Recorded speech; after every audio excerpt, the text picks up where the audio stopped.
Welcome, everyone, to our second episode of the Lions Roar podcast, where we talk about all things CBA and HTP. This week, we have an exciting group of guests actually here with us today. We've got our Teachers of the Year, and so we're going to get to know them and have some conversation. But before we do that, I want to give a shout out to the girls soccer team. They finished this year strong. They had an exciting finish to the districts. In their district championship, they went into a shootout, and it went down to the last goal, and we won. And so we won the districts and headed off to regionals, and not quite as great a game there, but we were there. And so great job, girls, great season, great finish, and we look forward to soon enough starting up our fall sports with volleyball and soccer for the boys. But we are excited for the finish that the girls had this year, so congrats. Well, as I said, this week we're going to introduce our Teachers of the Year. That's something we started here last year at Calvary and HTP. And so we have our Hidden Treasures Preschool Teacher of the Year. We have our Elementary School Teacher of the Year, and then our West Campus Teacher of the Year. And so let me just introduce each of those to you. First of all, here to my right is Melanie Rockwitz. Melanie is our Preschool Teacher of the Year. Congratulations, Melanie. Thank you. And then next to her is Laura Hutton, and Laura is our Elementary Teacher of the Year this year. And so great job. And here next to me on the couch is Denise Wiggins, and Denise is our West Campus Teacher of the Year. So congratulations to all three of you. That's a pretty big deal. I always tell people that what makes CBA great and what makes HTP great, there's lots of factors we could look at, but I think that the key is the teachers. And we have teachers that love their students, that love the families they serve, and ultimately they love the Lord Jesus Christ, and they see it as a mission field to be at the school. And so we're thankful for all of our teachers, and you guys represent well our teaching staff. And so, Melanie, this is a special year for you. You've been at CBA and HTP now for 10 years. Yep. So was this your first teaching position here at HTP, or what were you doing before you came into the preschool? Well, before the preschool, I've always loved kids. So growing up in high school, I helped take care and kind of nanny to a family that had 7 kids. And that's almost a school in itself. Yes. And their family was in a ministry. And so I would drive over there and get them ready for church and drive their large van to church with all the kids. They came with their own bus. Yes. Very cool. And that was very fun because, and then also I've also had the girl I used to watch, I've had 2 of her kids. Oh, very cool. As my students now. So Second that was, generation. Yeah. And I've worked at daycares, watched children out of my home, different things, then took a break when I had my own 3 girls. And then how old are your girls now? I know, but for our audience. 17, 15, and 13. Okay. Yeah. 17. Yeah. Senior this next year. Yeah. Exciting. And so you've been a teacher for 10 years. Have you always been in the early treasures, the 2.5-year-old classroom? So I actually was an assistant for 4 years. Okay. I've worked in K3 for 3 years and K4 for a year. And then this next year will be my 7th year as head teacher in my own classroom. That's awesome. And one of the things that I know you do a great job of, and that's kind of unique in our preschool, is those family visits. So pretty much every preschooler, their teacher gets to come and visit them in their home, see kind of oftentimes their bedroom, and they want to share all their toys and show you all their pets and all that kind of stuff. Yeah. And I received a note from a parent that was just saying how awesome you were with your home visit. And I think you had a student with some special struggles over the course of the year, and you'd reached out and done some things, and the family was very appreciative that it wasn't just the classroom where you were showing love to the student, but in their home and in their life outside of the classroom. And that's really what it, truly teaching is all about, is serving. And then Laura, how many years have you taught at Calvary now? How many years has your family been here? Oh, we've been here 3. Okay. Going on our 4th. And I know this isn't your first teaching gig. Tell us a little bit about your teaching background.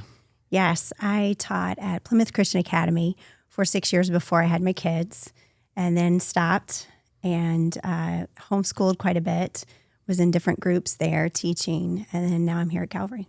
And your oldest son graduated from Calvary and is in university. And then Gracie's going to be what year coming up in the fall? She'll be a senior. She's a senior, so almost to the finish line there as well. So that's pretty cool. And Laura teaches first grade. And I think you've taught first grade the entire time at Calvary, or did Yes. you? I thought so.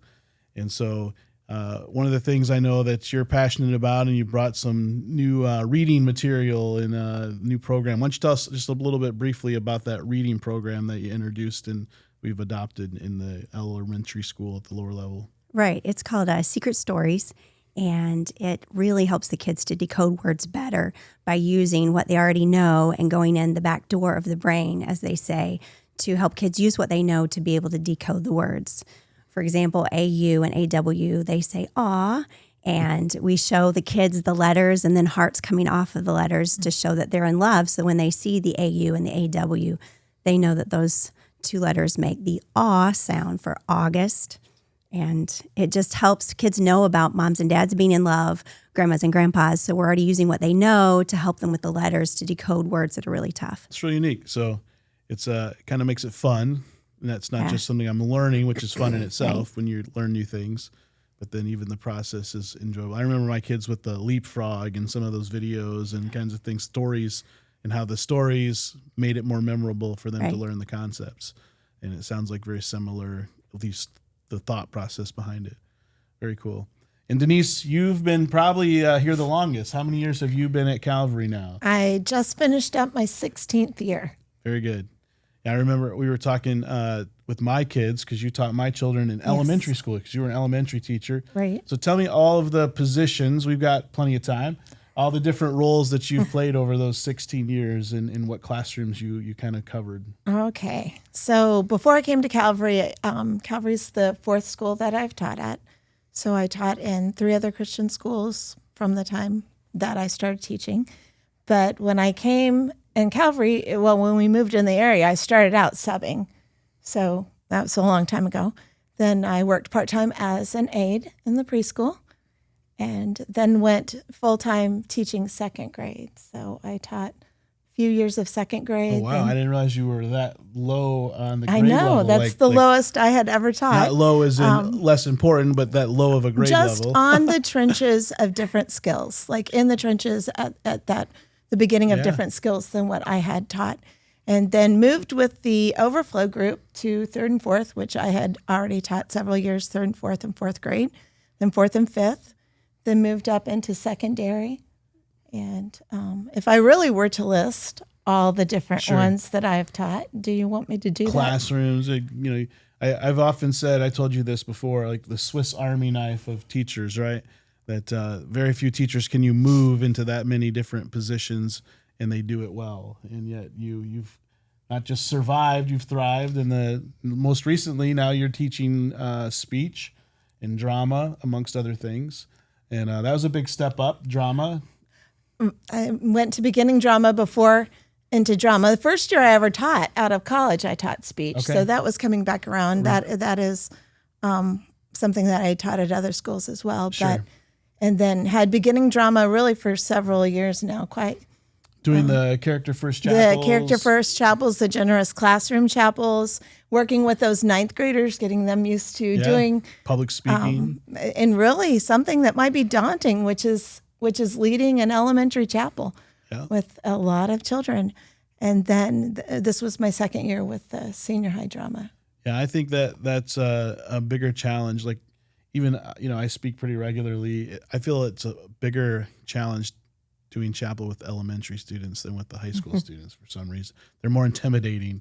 I've often thought, can I keep their attention and what's going to go wrong here? And so seeing those 9th graders step up to the plate and own that is been fun to watch. And you do a great job with I've thought that same thing, that, there are elementary teachers that might be intimidated by running a elementary chapel, and those 9th graders by the end usually can just do it. And I'm proud of the growth. Yeah, they're all different. Like Melanie's class with those 2.5-year-olds. Yeah, there's no way. Like I definitely recognize the gifting there, and I'm sure I hear from preschool teachers. There's no way I would want to teach a high school classroom, like high school students, and just recognizing how God puts us in the right places, in the right spots to be able to do what He's gifted us to do, and how seeing how we wouldn't survive necessarily in the same way in a different role, and how God uses each of us. Well, Denise, it was a big finish this year with Sound of Music. That was a great production, and students did an awesome job, but they don't do that without leadership. And so, well done. Well, thank you. That was a big deal, big production. They did a great job. Yeah. So proud of them. So proud of. I've said it many, many times that they just make me smile. Just watching them, seeing what they, how they performed and how they did things they thought they couldn't do, and how they stepped up and such talent. Lots of fun. Very talented. There were some that I was aware of their talent, because they've maybe been involved in music or other things. And then there were a few that I didn't realize they had that in them. And so that's always fun to watch them kind of blossom in those roles and those opportunities. Well, Melanie, tell me a little bit about what is it that you find your favorite part about teaching at in general, but then even in particular at Hidden Treasures Preschool. I mean, you've been here 10 years. That's not by accident. At that point, you must want to be there for a particular reason. And I'm sure it's not just the paycheck, as I know as huge as that is. What is it that keeps you teaching, and especially here at Hidden Treasures Preschool? I love the families. I love that every year I get to meet new people. I get to meet new families, and I just really try to, like, when they're in my classroom, they're my family. I've been through sicknesses and cancer and job loss and moving and different things with all my families because I choose to be involved. Invest, yeah. Yes, and I invest in them. I get to know a lot of their life, that they share with me, and they get to feel comfortable with that. And I just like being able to do that and invest in the little kids. I know there's a girl going into, I think she's going into 3rd grade, and she was in my very first head teaching class, and she still hugs me every time she sees me. And she said, "I will always hug you." And I said, "I will always let you hug me."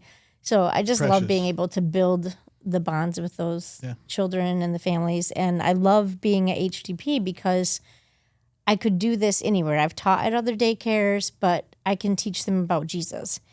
And the end of this year, a little girl had posted a picture of her first day of school and her last day of school. And her favorite book, her favorite food, everything, the beginning of the year, her favorite book was Peter Pan. And at the end of the year, her favorite book said Bible. Oh. And I was like, that's why.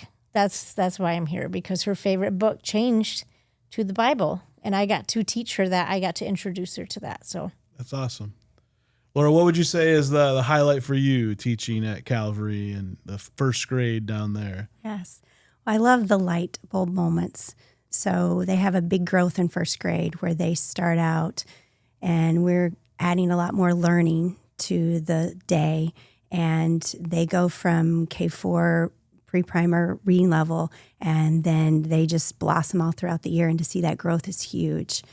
We also work really hard. They get a new Bible in first grade, and so that's really special to them, and we work on how to look up verses. And so by the end, they're finding the verse, they're reading the verse, and just to see that growth is just really neat. Yeah, I like the term you used there, the light bulb moment, when you see the like turn on, and they get it, like, for the first time. Some whether it's reading or math, or of course spiritually, recognizing the truth for the first time. And that's fun at any age, but there's a lot of those moments that happen in that K5, first grade, second grade, and that development time. So that is special. Denise, you're on the other end of the spectrum. Yes. You're working with high school students and junior high students, and you have some of those light bulb moments as well. And you mentioned some already in drama, where you see kids step out and try something new and have that reward of success. But what would you say are some of the things that keep you coming back after 16 years to teach? Well, I did, thinking about this, it is the light bulb moments. It's the times when students think something is going to be hard, and you connect previous learning and they realize that it's not as hard as they think it is, or that they can do it. I love those moments. I love building bridges academically, find out where there's, what do you not understand? How can I help you understand that? I love that. And I teach math too, so I love that in math, and that's one of my favorite things. I love being able to teach at a Christian school with a Christian worldview and share Christ with my students. I that's invaluable. That is so such a privilege and very important. I love seeing the students, as I already mentioned, doing things maybe outside of their comfort zone, and they grow, and the growth that takes place, and how they're learning and growing. Yeah, you mentioned how sometimes they think something's harder than it is, and then they feel like they can do it. But there's also those times when, as teachers, it is hard, and you help them to put in the work and do something hard and find success. And it wasn't that it was easy, but it's that it was hard, that it was something rewarding, because I did the work and the work paid off. And so whether that's little ones all the way up to the bigger ones and all the way up to us as teachers, sometimes it's hard for us as well. Like, I don't know if I can do this new assignment or this new student that may bring some certain challenges or particular needs into the classroom and such, and seeing God use you as a teacher to reach that particular student or to make that particular learning outcome come true. Well, all three of you, kind of last question as we kind of close out, all three of you are great teachers, and God's really used you to be a blessing to so many people. But you've also been blessed in a sense, because all of you are parents. You have kids at CBA. Some of you have had them here for a few years, and some for many, many years. Some of you have graduated students from CBA, and you're about to soon enough, Lord willing. So from a parent perspective, what's one benefit that you've received by having your kids in the school? Obviously, as teachers in the school, you see it from a teacher perspective as well, but just kind of want to hear from a parent perspective what your thoughts are. Laura, why don't you maybe go first there? As a parent, what is it that you would say are highlights for you as a family and the benefits? Well, we came in at high school, so the sports programs in a Christian environment was really great, and just the Christian atmosphere is important to us. And your students came in. I think Gabe was a sophomore. Was he? He was a senior when he came in. He was a senior, and Gracie was a freshman. Gracie was a freshman. Got it. So you've experienced high school pretty much. Right. So, and Gracie is on the soccer team, or yes. And we just talked about their recent accomplishment. I know she plays basketball as well. Yes. And is she in volleyball? I probably should know, right? She's doing it all. Yes. And so that's great. So it's fun to watch the kids and the athletics and the opportunities they have. And several years ago we went to MHSAA, so a little different level of competition and more going on there, and the kids have really thrived, and so that's been exciting. What would you say, Melanie, for your family? No, we've been here a lot longer. My youngest started right in K3, and she's going in 8th grade. And now, did you teach any of your own children? No. No, okay. You're not had that. I know Denise has. Yes. So don't know if you had any when they were younger. Yep. No. So they were K3 and 1st and 2nd when we started. Gotcha. So I have a little bit of different perspective. I agree with everything you said about the sports. That's great. But with especially my youngest going from K3 all the way through, just the support that you get from the teachers with what you're already teaching at home. Because coming here to have a biblical worldview taught to them, and just the support of discipline or things that are wrong and right, like they have your back with what you're already trying to teach at home. And I feel like there's a good connection between the elementary teachers and the parents, especially if the parents allow them to have that. And I felt like we were always supported with what we were trying to do, instead of if we were in the public school, there would be no support in trying to teach them certain things. So to just know we can send them to school and know that if there's ever an issue or any concerns, they always just have your back, and they care about your kid as much as you do about their soul. They care about those things you're trying to teach them at church and at home. Yeah, it's great. That's right in our mission statement, right? The desire to partner with moms and dads and with churches to raise kids to love God and to serve Him. And so it's good to hear that as a parent, you felt like you had that partnership. How about you, Denise? It's been a long run, and I know you've taught some of your own kids. So I have. So that's unique, and I've taught my children a little bit in some classes, so I know the blessing and the burden both sides of that. I enjoyed teaching my own students for sure. When I think about the benefits, I think of the just many, many opportunities that they had through the years. They know no other school. So we were from K4 on here, my youngest K3 on, and just the opportunities in a Christian environment from music, fine arts, sports opportunities. My oldest even did debate, grew her a lot through that. And so really anything that they were interested in, they had an opportunity to do something. So they had amazing opportunities to grow and have coaches and different individuals minister to them and be part of their growth process. Yeah, we work really hard at that at the school as far as giving kids opportunities. We don't have everything. You can't do everything, but we try to really have a wide range of opportunities for students. You know, Laura mentioned the athletics, and you mentioned some of the fine arts things, both speech and music, but then with robotics and even debate. And we've had quiz bowl teams over the years. As there's kids that have an interest, we try to create an outlet and get them involved. And it's a big enough school that there's things to do, but small enough that you can be involved in as many of those opportunities as you really want to stretch yourself. And so, you know, it's a really fun environment, and it's a family environment. And so I consider each of you, in a sense, part of the family, the Calvary family, the HTP family. You know, it's all one big family at the end of the day. And all of these kids that come and go as students, and then their parents and grandparents and aunts and uncles, you get to know just a huge group of people that are all part of that community at Calvary. And we're all, Lord willing, rowing the same direction. And yet I think that the key to all of it, again, is the teachers. And so you guys represent well your various groups there, the preschool, elementary, and West Campus. And this year, you Teachers of the Year. So you guys get the new parking spot. So that's exciting, right? A little perk there, and a little financial gift. But most of all, our admiration and thankfulness for your hard work and your effort over the years at Calvary. And we're looking forward to next fall. And that's the thing that I think a lot of people don't realize. They talk about the summer, that I know that you as great teachers are going to take some time off, and you're going to spend time with family and do some vacation.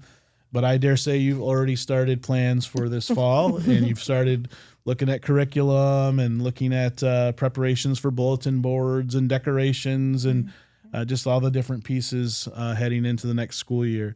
That the summer off is, if you're a great teacher and invested, isn't really all that much time off, as much as it's a re-gear and kind of ramp up for the next round. And so we're looking forward to that. So thank you for joining us. If you've listened this far, I trust you've been blessed and encouraged, and we'll be back soon. We're going to have episode 3 before you know it. We're looking ahead to this summer to meeting some of our school administrators and having an opportunity to get to know them a little bit here over the summer. And we'll also introduce some of our new teachers here this summer that are coming in for the fall, and get a chance to introduce them to you as our school family. So thanks for listening to the Lions Roar podcast. God bless and have a great day.